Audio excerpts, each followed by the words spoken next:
They were not large, but the community itself was not large and estimated to be between 25 to 50 people. Inside, each hut had its own hearth, where food was cooked on hot stones. On the floor, they left the fragments that today provide clues to their daily life. Pieces of flint, shavings of bone, burnt seeds stayed in the ashes of the fire. They threw the remains of their food on the ground. To archaeologists, this refuse is a mine of information. It shows just what wild game they were able to catch. Their hunting expeditions were still vital to their diet. They are very eclectic foragers and hunters. Everything virtually that ran, swam, crawled or flew was eaten. So we've got gazelle, which was the mainstay generally of the Natufian repertoire. We've got aurochs, or extinct wild cattle, goat. We have wolf, fox, crab, tortoise. We've got hare, cat, and then a whole range of birds. While the Natufians would hunt anything, they were adept at catching large animals out on the range. They probably used the bola, with 3 stones connected by cords and thrown together, or the slingshot. Both were difficult to aim and throw accurately.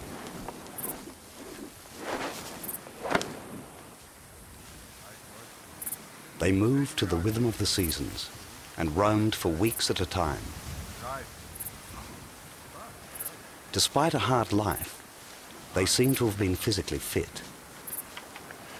They lived well, their teeth were good. They were often ground down a lot, and that was because of the amount of basalt ground, stone ground flour and other foods they were probably eating. They tended to have, like a lot of hunter-gatherers, a very physical lifestyle with signs of healed fractures, and this shows up in their skeleton. Hunting was a dangerous way of life. They were vulnerable to injury, and their weapons were fragile. Their campsites show they worked constantly on repairs and making new tools. Like all Stone Age people, they relied on flint.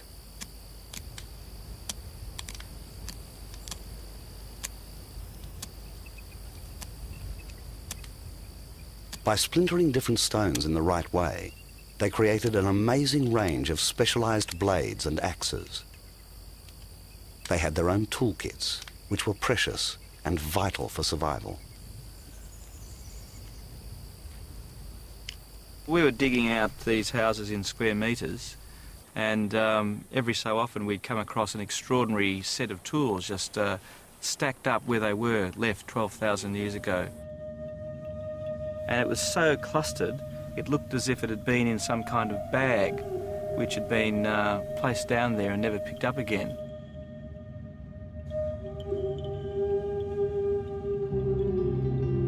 In the bag were 7 smooth, round river stones, almost certainly for use in a slingshot. A piece of flint, and struck from it, a group of small spear blades called lunets. Some gazelle toe bones, raw materials for more tools and artworks. And a sickle, its handle made from antler horn, fitted with rose-coloured flint. Here, the Natufian hunter takes technology one step further. This sickle's double-bladed for added efficiency.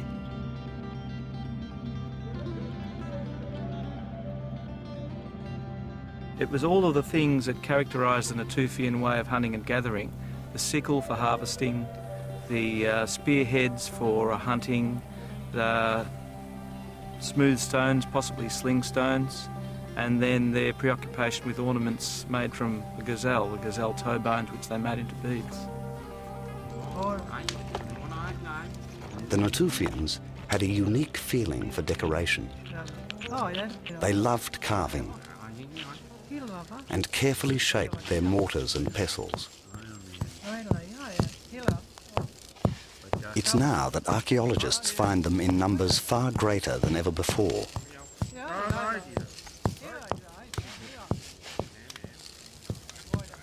They may have traded their carvings for the hard mortar stone. These have had to be made out of a single large block of basalt. You can see the shape, almost perfectly circular, lovely beveled rims, beautiful footed stands, and even thicknesses of the vessels all the way through. There's been many hours of careful work put into producing these things, and doing so to, once again, a high aesthetic standard that goes perhaps beyond the immediate needs of a piece of rock to pound a pestle into to grind up seeds.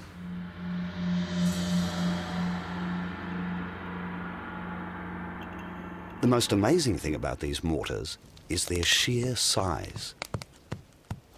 They were far too heavy to carry around. We know the Natufians left them year after year at their own hearths. They are beginning to settle down near their own food supply. These early varieties of grain did not allow them to turn the flour into bread.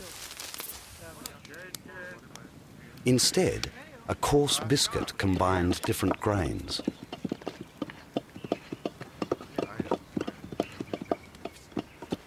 A kind of pancake was the ancestor of today's flatbread. Skilled processing meant their teeth were not worn away by the coarse grain.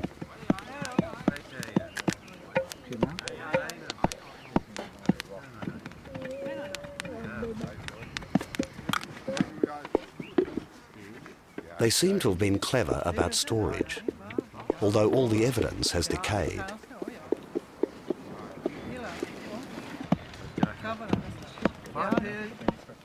We know hollow gourds grew in the area, and they understood how to tan leather.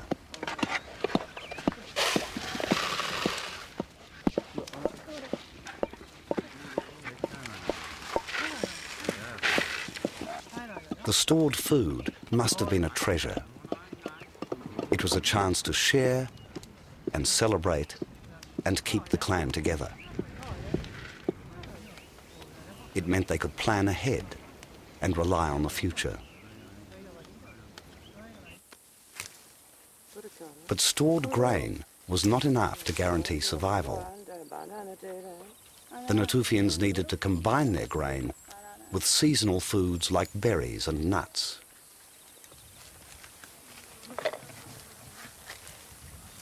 They were instinctively creating a balanced diet. Fruit and vegetables with meat and starch. Inadvertently, they were directing the future evolution of plants, choosing the best, the biggest, the sweetest to carry home.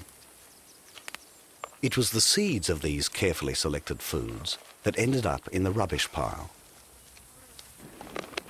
The refuse was moist and organically rich, rather like a garden bed.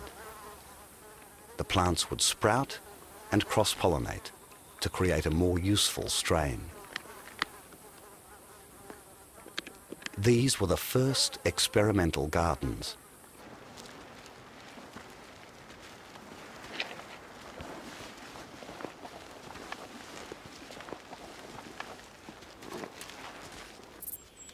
The Natufians were on the move all the time. In many ways, they had the best of the settled and the nomadic.